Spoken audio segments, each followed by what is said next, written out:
Mwami Mana yanjye ni wowe umbeshaho, ubuntu bwawe ni isoko nkesha ibyiza byose, ubuntu bwawe ni isoko nkesha mahirwe yanjye. Ni wowe wandemye ntawakundutira, ineza yawe ni nyinshi ntacyo nayinganya, ineza yawe ni nyinshi ntacyo nayigeraho.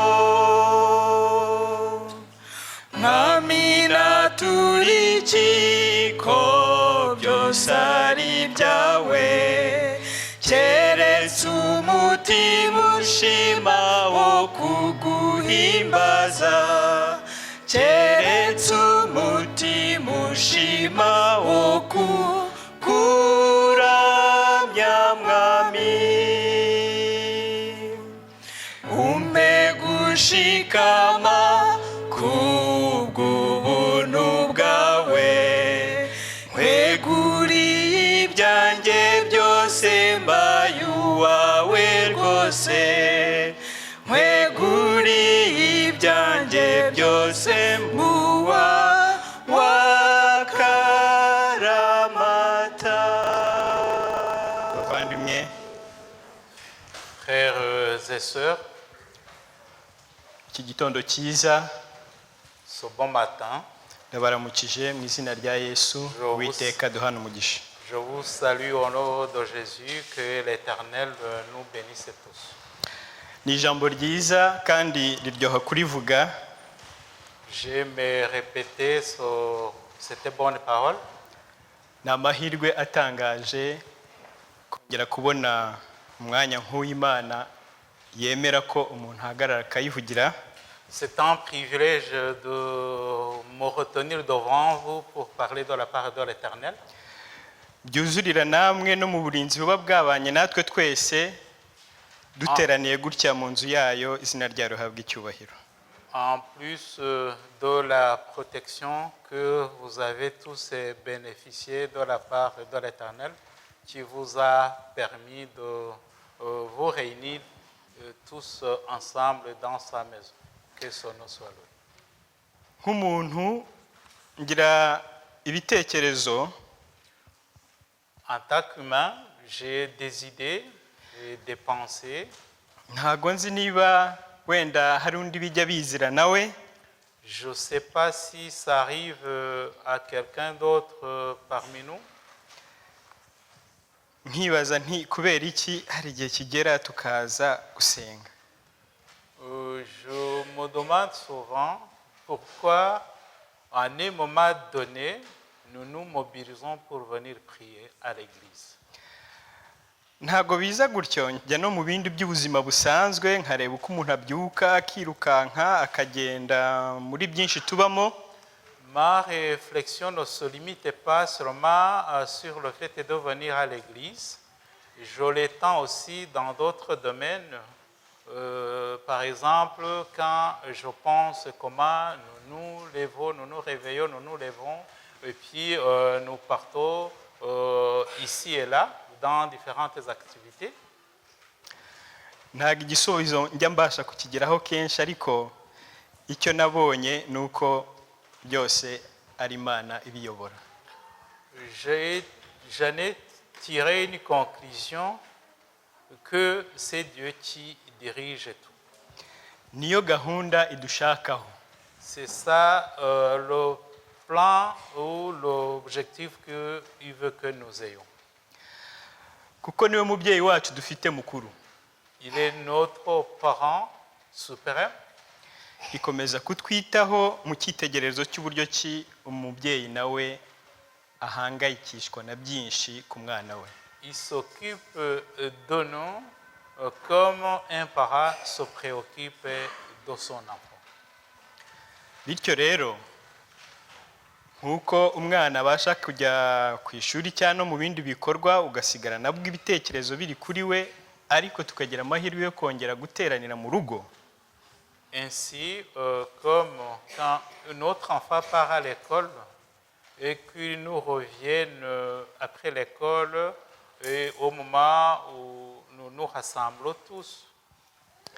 Ni mu bitekerezo nyine bya kimuntu mu byihanganire cyangwa ni niko biri. Ntekereza nanone ko Imana nayo ibishima ko duteranira mu rugo rwayo gutya. Je pense en tant qu'humain, mais n'empêche que Dieu aussi l'apprécie de nous voir réunis dans sa famille comme c'est maintenant. Ntabwo ariko bipfa kuba gutya gusa. Ça ne se fait pas aussi automatiquement que ça. Kuko hari n'abatagera muri uru rugo turimo twebwe. Parce qu'il y en a ceux qui ne viennent pas ici. Hariho abadasenga rwose. Il y a ceux qui ne prient pas. None bo bite? Qu'en est-il d'eux? Nuko hari icyadukorewe uyu mwanya tugiye kongera kureba. C'est parce qu'il y a ce qui a été fait pour nous, ce que nous allons partager ensemble durant ces moments. Icyo kintu ni ukwizera. C'est la foi qui nous a été faite.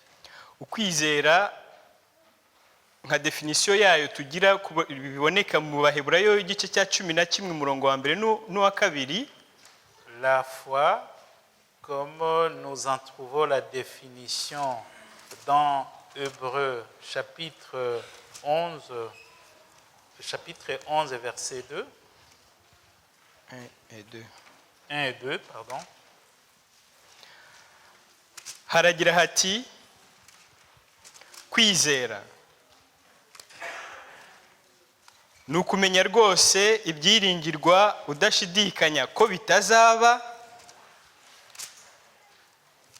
kandi niko kuduhamiriza ibyo tutareba ko ari iby'ukuri. Uwo ni umurongo wa mbere. Icyatumye abakera bahamya neza ni uko bari bagufite. Hébreux 11, versets 1 à 2, nous lisons que la foi, or la foi, est une ferme assurance des choses qu'on espère, une démonstration de celles qu'on ne voit pas. Pour l'avoir possédée, les anciens ont obtenu un témoignage favorable. Ni ukuvuga ngo hari urufunguzo rudufungukira rutuma tugira ibyo byiringiro muri twebwe. C'est-à-dire qu'il y a une porte qui nous est ouverte, qui nous pousse ou qui nous invite à avoir la foi en nous. Maze bigatuma tuba intoranywa kandi tubashishwa kugira igihe nk'iki cyo kuza guteranira imbere y'Imana. Cela nous donne le courage de venir nous rassembler dans la maison de Dieu. Kandi ikindi ibi byaranze abakurambere bacu. Et cela aussi s'est manifesté chez nos prédécesseurs, chez nos anciens. Kuko bari bafite uko kwizera. Ils avaient cette foi. Mwabizera mwe rero ba botanique. Croyants de botanique. Igihe cyose uko kwizera mwaba mwarakwakiriye. Peu importe le moment où quand vous avez reçu la foi, reka mbabwire ko mwavutse. Vous êtes né. Mwaravutse bibabera ubufunguzo rwo kongera kugira ubundi buzima bushyashya. Vous êtes né et de là vous avez eu une nouvelle vie. Muri impinja mu buzima bushya. Vous êtes des jeunes dans la nouvelle vie. Nkuko twafashe ijuru nk'umubyeyi wacu. Si on prend le ciel comme un parent à nous, n'icyitegererezo twafashe ku buryo ki umubyeyi yita ku mwana we akahora amutekereza. Et nous avons vu que le parent s'occupe de son enfant et il pense toujours à lui. Tubona neza yuko umwana ibyo akorerwa byose n'umubyeyi bisaba umuhati. Nous constatons que pour s'occuper de son enfant, le parent doit avoir du courage. kandi bikagira aho bihera mu byoroheje bigenda bikomera intambwe ku yindi uko umwana akura. Du plus facile au plus difficile au fur et à mesure que l'enfant grandit. None mu kwizera kwacu tugezeho mu gihagararo. Où arrivons-nous dans notre foi? Ni intego isa nk'ikibazo ariko ntago mba nkibajije ngo bidushobokere ko buri wese ampa igisubizo, ahubwo biba bitunga agatoki kugira ngo umuntu aho hantu ahatekereze. C'est une question dont je ne vous demande pas à répondre, mais plutôt c'est une invitation à la réflexion. Mu Baheburayo igice cya 5 umurongo wa 13 n'uwa 14, dans Hébreux chapitre 5, les versets 13 et 14, hatugaragara ngo kuko unywa amata aba ataraca akenge mu by'ijambo ryo gukiranuka kuko akiri uruhinja, ariko ibyo kurya bikomeye ni iby'abakuru bafite ubwenge kandi bamenyereye gutandukanya ikibi n'icyiza. Or quiconque a né au lait n'a pas l'expérience de la parole de justice, car il est un enfant. Mais la nourriture est solide et pour les hommes faits, pour ceux dont le jugement est exercé par l'usage, à discerner ce qui est bien et ce qui est mal. Aha biratwereka neza wa mumaro w'umubyeyi cyangwa umurava we ku mwana, kuko agomba kumenyera igihe atangirira amata akagenda ageze igihe kuza kugeraho aha umwana wenda urugero ko baduhaye urugero rw'amata, reka mvuge n'impungure iwacu turazizi, aho umuntu ashobora gufa ku mwana unywa amata akazagera ku muntu urya impungure. Murabyumva uko. Ici nous voyons le rôle d'un parent qui nourrit son enfant à partir du lait suivant l'âge qu'il a, et puis il y change ou il adapte sa nourriture du lait jusqu'à la nourriture solide. Icyo ni icyitegererezo cyiza cyo gukura mu kwizera. Cela nous montre comment on grandit dans la foi. Mu kwipima rero tusanga cyane ko uko kuntu umwana ajya mbere ntago ahera cyane ngo agume ku mata, ahubwo agenda agerageza gushyiramo n'ibindi. None twaba twaracutse ku mata turacyayariho, bimeze gute? Pour pouvoir grandir, l'enfant ne se contente pas seulement du lait, il prend du lait et il change au fur et à mesure qu'il grandit jusqu'à ce qu'il puisse prendre ou prendre de la nourriture solide. Alors, qu'en est-il de nous? Restons toujours au niveau de la consommation du lait, ou bien nous avons évolué, nous avons grandi dans la foi. Imana idufashe kandi dushoboze kugira ngo impagarike yacu igaragaze rwose ko twakuze mu kwizera. Que Dieu nous aide afin que nous puissions manifester que notre foi grandit. Kandi kuko Imana yo itwitaho, nicyo nahereyeho, iba yemeye ko tuza guteranira mu rugo rwayo kugira ngo duhazwe. En s'occupant de nous, Dieu nous permet de nous réunir dans sa maison pour y être nourris. Kandi nkuko nabivuze twese urwo rufunguzo twararufashe, kwizera turagufite. Et cela a été donné à tout le monde. Tout le monde possède cette clé du code des secrets. Ibi rero biratujyanye. Cela nous amène.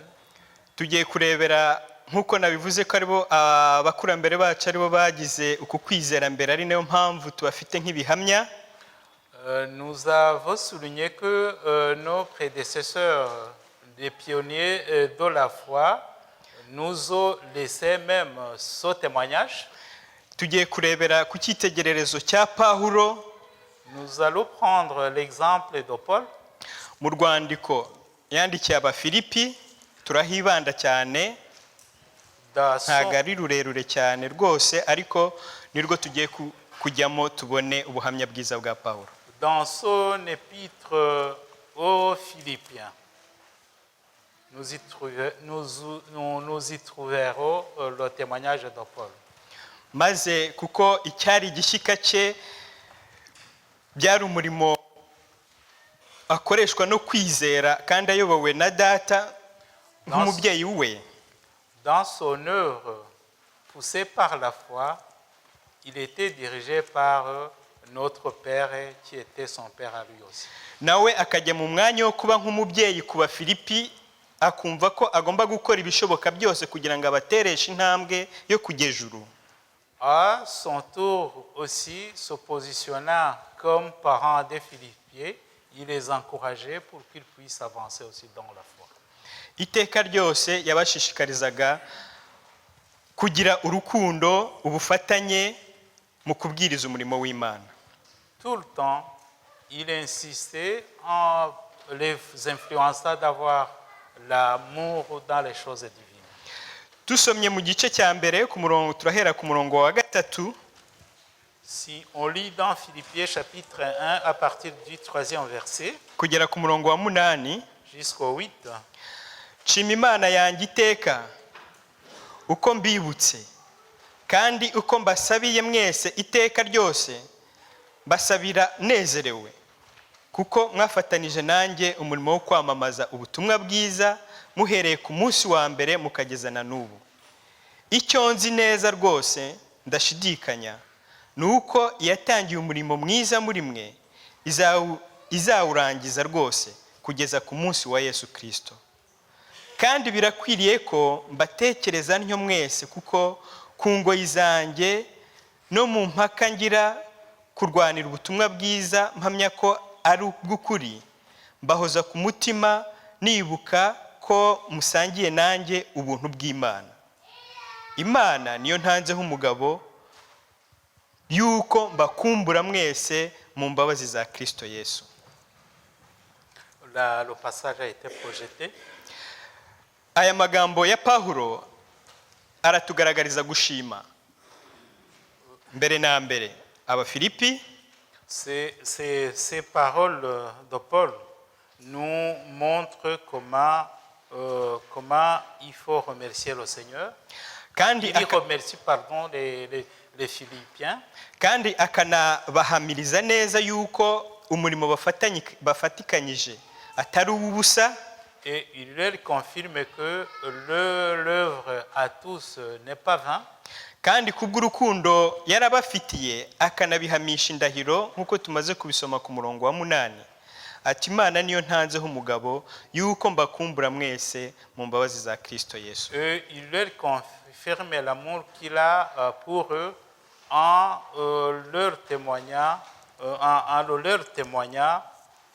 avec serment. Ku murongo wa 9 dukomeje, Si on poursuit au verset 9, kandi iki nicyo mbasabira, ni ukugira ngo urukundo rwanyu rurusheho kugwiza ubwenge no kumenya kose. et ce que je demande dans mes prières, c'est que votre amour augmente de plus en plus en connaissance et en pleine intelligence. Nshuti bavandimwe, Frères et sœurs, aya magambo ya Pawulo nyasomye imbere yacu gutya, on vient de lire ensemble ces paroles de Paul. ariko mu kwizera tugomba kuyasangira kandi akatubera umurunga utuziritse. Dans la foi, ces paroles doivent nous être un lien entre nous. Tugomba kuba abantu bunze ubumwe bafatikanyije mu kuvuga ubutumwa bwiza, kuko ari wo murimo noneho natwe uyu munsi twikoreye, kugira ngo iteka ryose intego aba ari ugusohoza ku kuzagaruka kwa Yesu Kristo aho tuzahabwa ingororano. Nous devons être unis et travailler ensemble pour annoncer la bonne nouvelle de Jésus-Christ qui nous permettra à l'attendre à son retour. Pawulo nk'uko tumuzi, imibereho yose yagiye irangwa n'ibihe byinshi bigoye, ndetse abantu bo bagaragazaga amarangamutima yo kumugirira impuhwe. Paul a traversé des moments difficiles, de telle sorte que les gens de son entourage avaient toujours pitié de lui. Ariko iteka ryose yakomezaga kubakomeza no kubabwira ko ibyo we atabishingiyeho cyane. Et malgré tout, il a continué à les encourager. Ndetse kubwo kwizera we yemezaga ko bigira n'umumaro ukomeye, aho kubabazwa kwe kubasha kuba ikibwirizwa gikangurira abandi bakihana ari benshi. Et par la foi, il témoignait que les épreuves qu'il traversait étaient une force pour œuvrer dans son œuvre. Maze iteka akababwira ko mu murimo nta kigomba no kubatera ubwoba. Et il disait que dans l'œuvre de Dieu, il ne devait pas avoir peur. Rien ne devait les pousser à avoir peur. Tugiye gusimbuka tujye ku murongo wa 15. Au verset 15 de ce chapitre premier des Philippiens. Kugera ku murongo wa 17 haravuga ngo icyakora koko bamwe babwiriza ibya Kristo babitewe n'ishyari no kwirema ibice, naho abandi bakabivugishwa n'umutima ukunze. Abo babivugishijwe n'urukundo, kuko bazi yuko nashyiriweho kurwanira ubutumwa bwiza.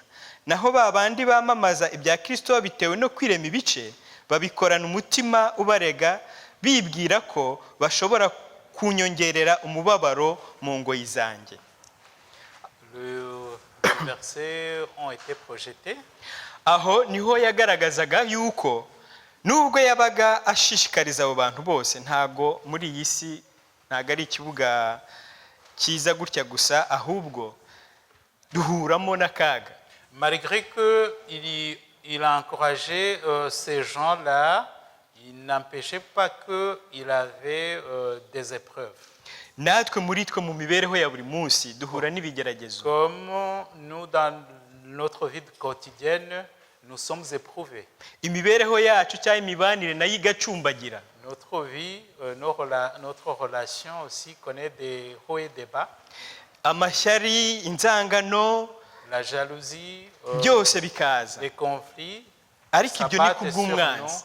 mais tout cela vient du diable. Ariko ku murongo wa 18 twumva icyo Pawulo nanone avuga ngo mbese ibyo bitwaye iki?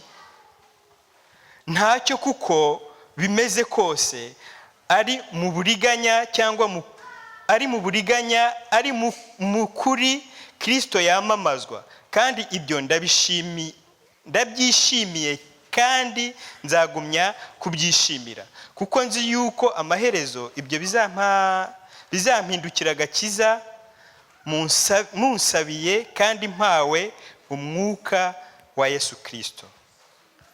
18, qu'importe, de toute manière, que ce soit pour l'apparence, que ce soit sincèrement, Christ n'est pas moins annoncé.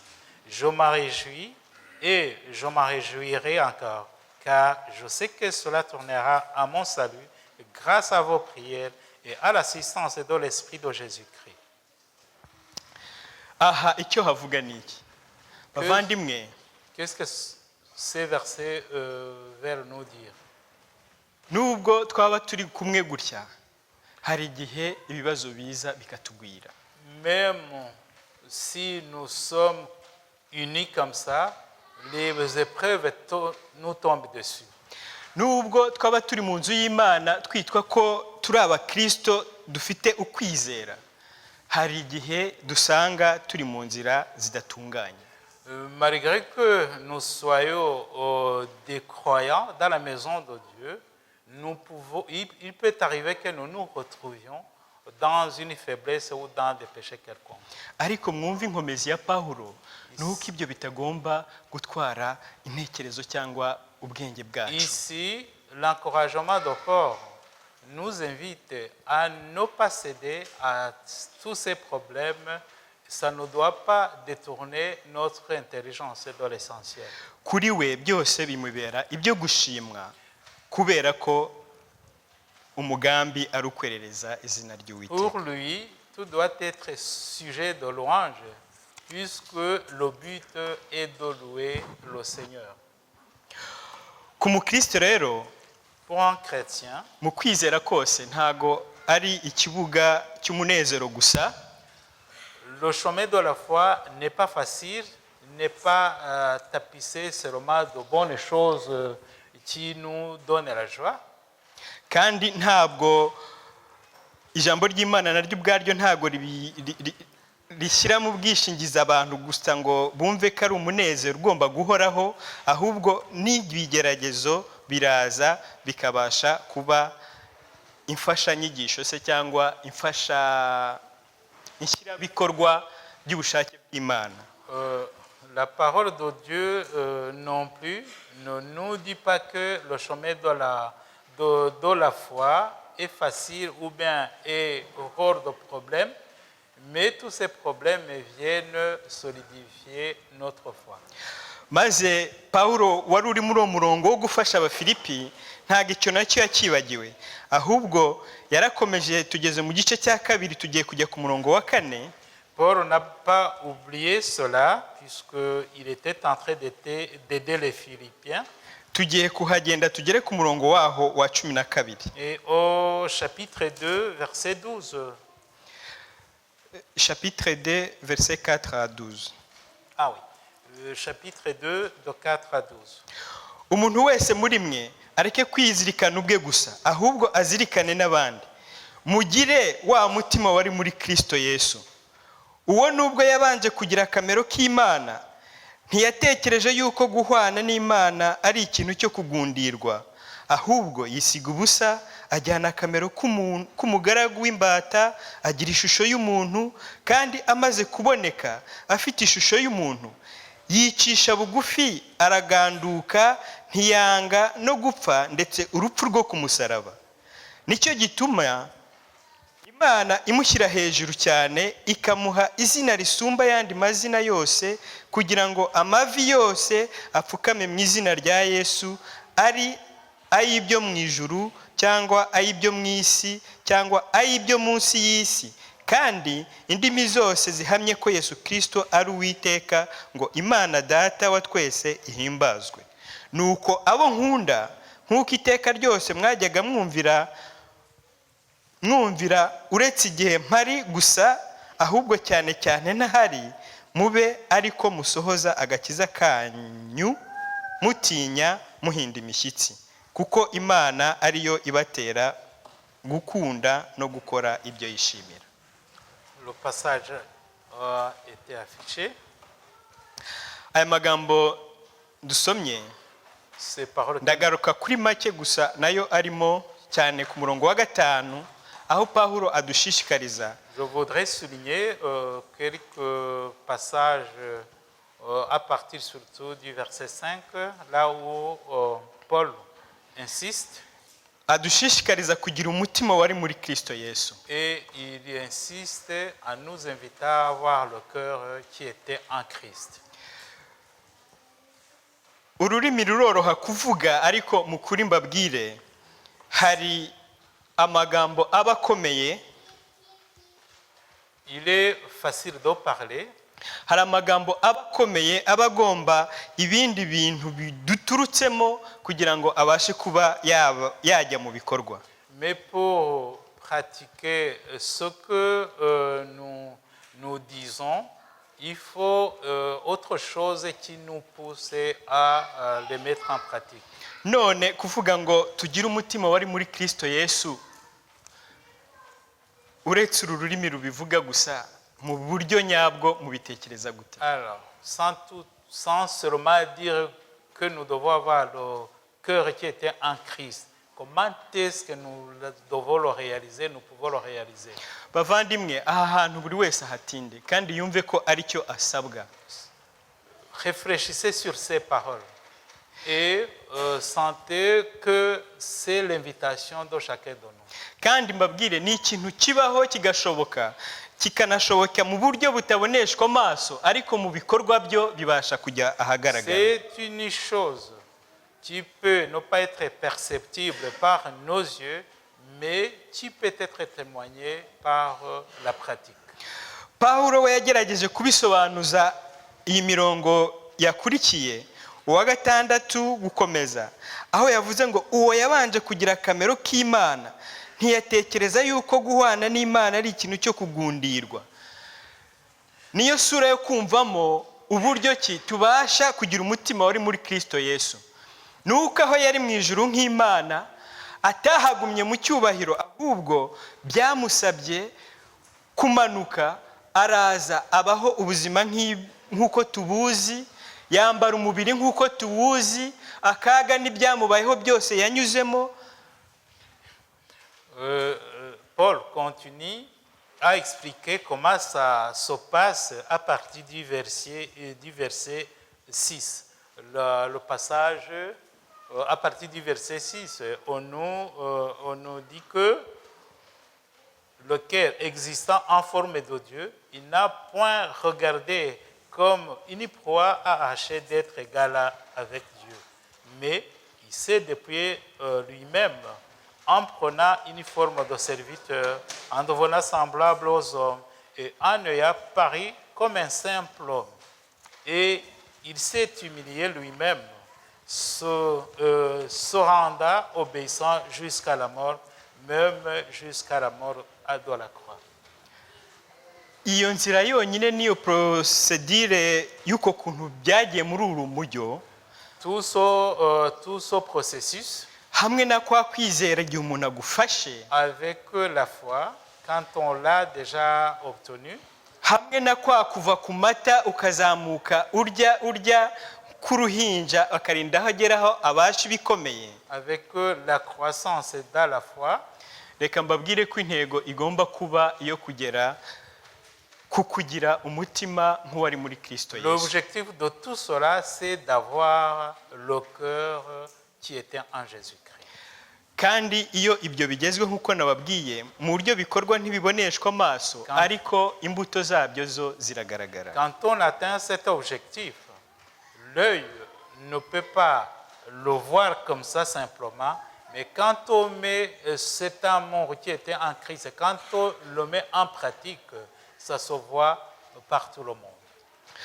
Pawulo rero nk'umuntu wabaye muri urwo rugendo nawe, Paul, comme quelqu'un qui avait une expérience dans ce processus, yagiye ahura n'ibimugora byinshi kuza kugera aho tugiye kurebera noneho mu gice cya gatatu, turahera ku murongo wa 17. il a rencontré des obstacles, ce que nous allons voir au chapitre 3 à partir du verset 17.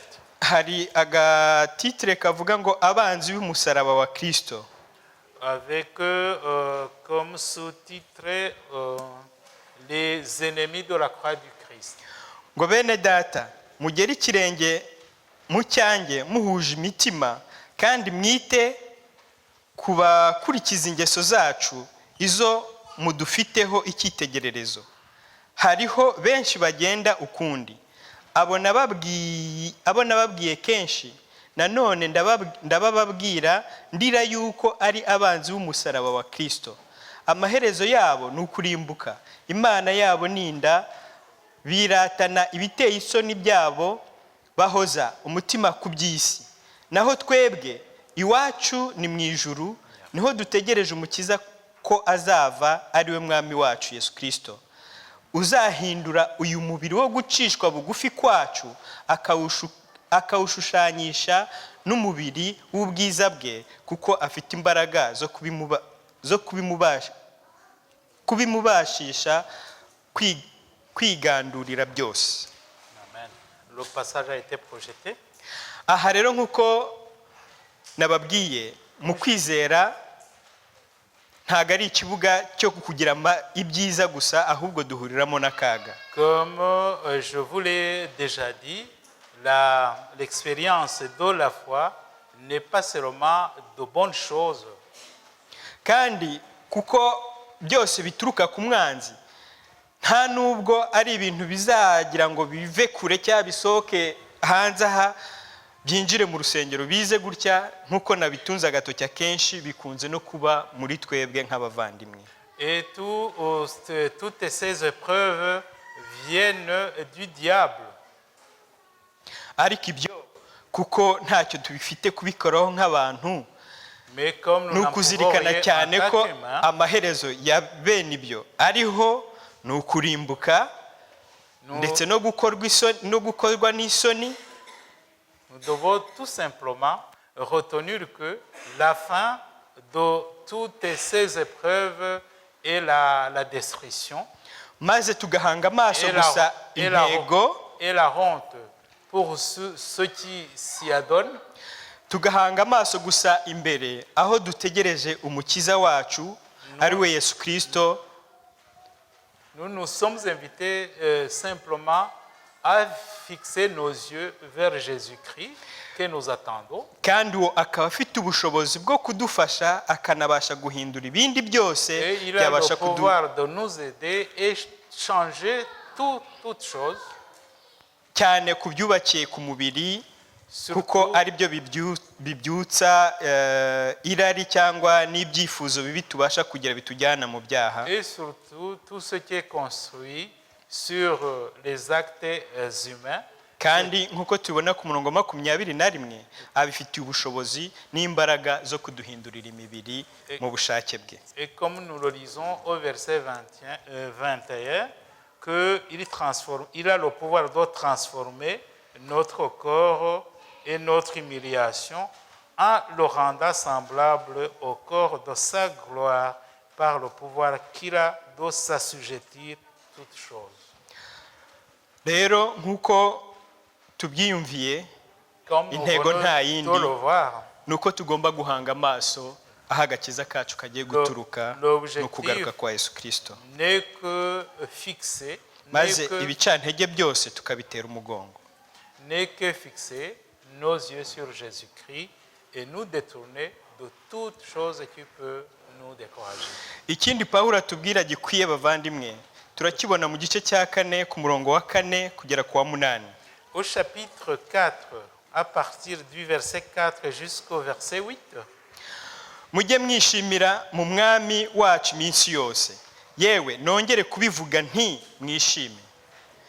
nous sommes invités de nous réjouir dans notre Seigneur. Là où on dit, je lis au verset 4, réjouissez-vous toujours dans le Seigneur. Je le répète, réjouissez-vous. Uwa 5, ineza yanyu imenywe n'abantu bose, umwami wacu ari bugufi. Ntimukagire icyo mwiganyira, ahubwo ibyo mushaka byose bimenywe n'Imana, mubisabiye, mubyingingiye, mushima. Nuko amahoro y'Imana ahebuje rwose, ayo umuntu yamenya, azarindire imitima yanyu n'ibyo mwibwira muri Kristo Yesu. Le passage a été projeté jusqu'au verset 7. Ibisigaye bene data kwa 8, iby'ukuri byose, ibyo kubahwa byose, n'ibyo gukiranuka byose, ibiboneye byose, iby'igikundiro byose, n'ibishimwa byose, nihaba hariho ingeso nziza, kandi hakabaho ishimwe, abe ari byo mwibwira. Umurongo wa 9, ibyo nabigishije, ibyo nababwirije, ibyo mwanyumvanye, n'ibyo mwambonanye, abe ari byo mukora, nibwo Imana itanga amahoro izabana namwe. Amen. Tout le passage a été projeté. Uyu murongo wa 9, Ce verset 9, ndashaka kuwusubiramo, ariko je voudrais le reprendre musoma buri muntu wese nawe awisomere muri Bibiliya. en invitant chacun d'entre nous de le lire soi-même dans sa propre Bible.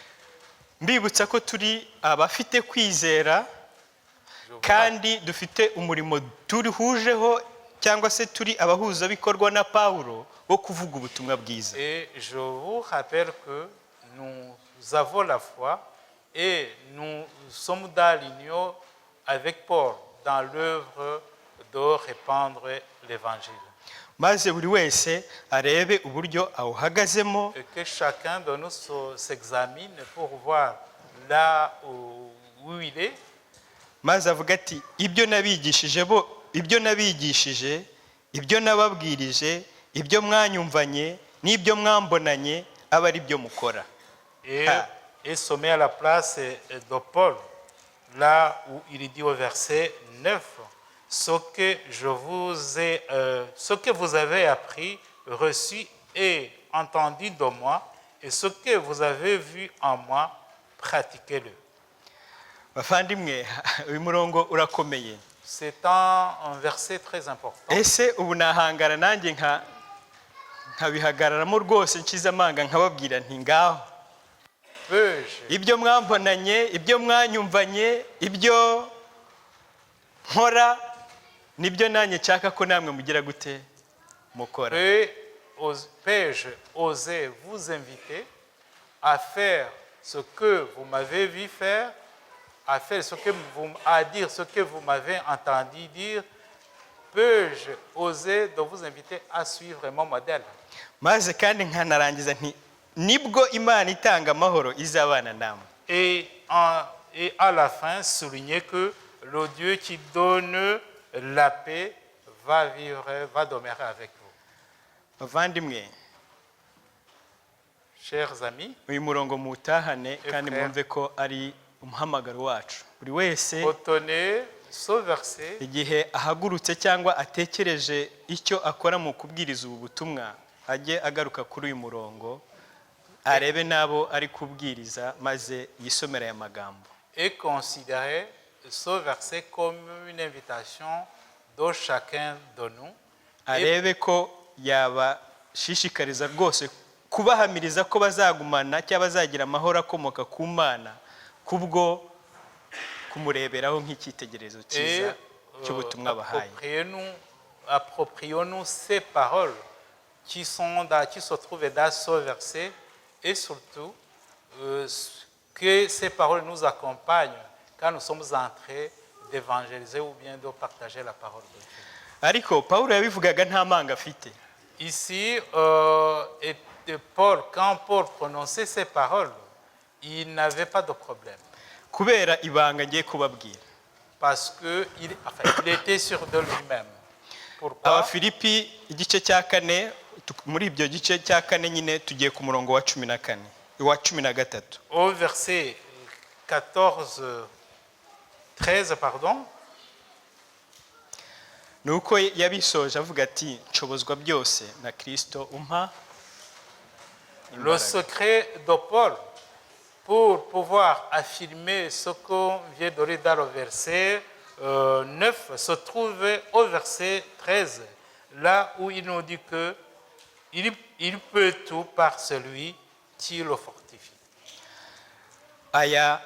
Iryo ni ryo banga rya Pawulo, nta manga yari afite, yahamije ariya magambo. Reka mbabwire ngo namwe twishingikirize ku mbaraga za Yesu Kristo, nizo zonyine zo kutubashisha gukora uyu murimo uko bikwiye, ndetse kandi tuzagira ubuhamya nk'ubu ngubu tubwerure nta manga dufite, bityo dukangurire buri wese kujya mbere mu kwizera.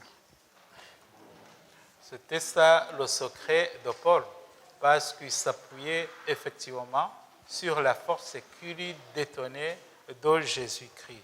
Alors, quant à nous aussi, prenons ces paroles comme les nôtres, et ça va nous encourager et nous accompagner dans notre foi et dans notre marche avec Jésus. Kandi kuko yari azi ingorane tubamo muri ubu buzima, nagiye nabwo mbigarukaho. Comme il connaissait les problèmes qu'on rencontre dans notre vie. Mu kuvuga ubutumwa bwe yashoreje ku murongo wa 19 no 20 w'igice cya 4.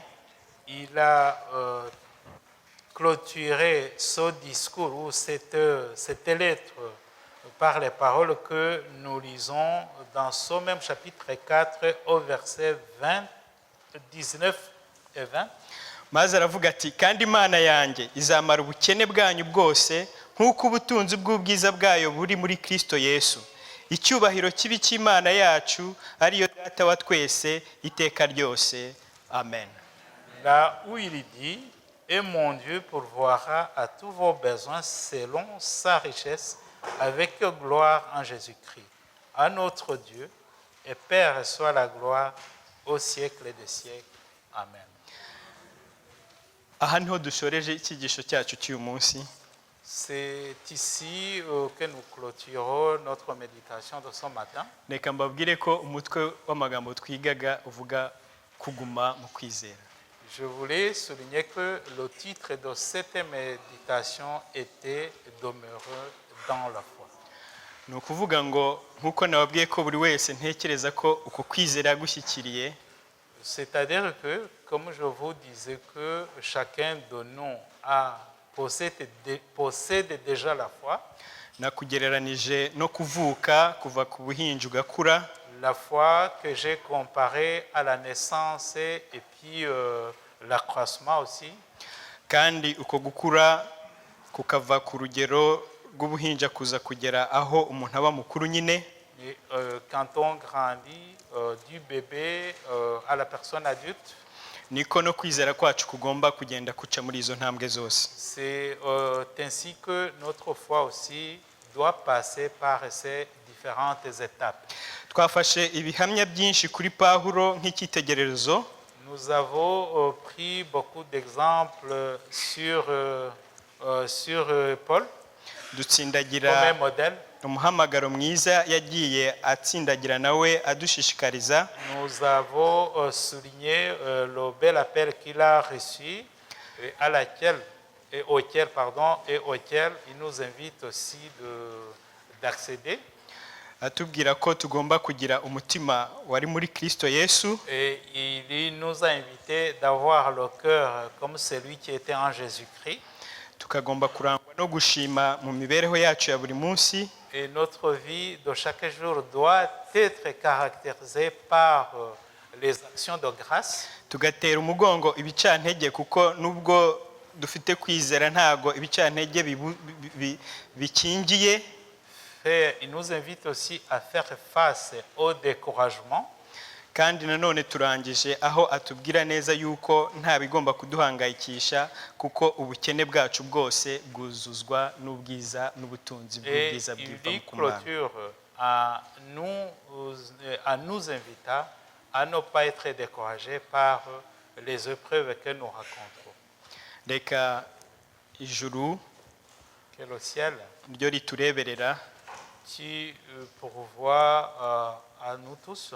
rizi intege nke zacu, Le ciel qui connaît nos faiblesses, rikamenya inzara n'inyota dufite, qui connaît tous nos besoins, riduhaze ku rugero rukwiye kuri buri wese.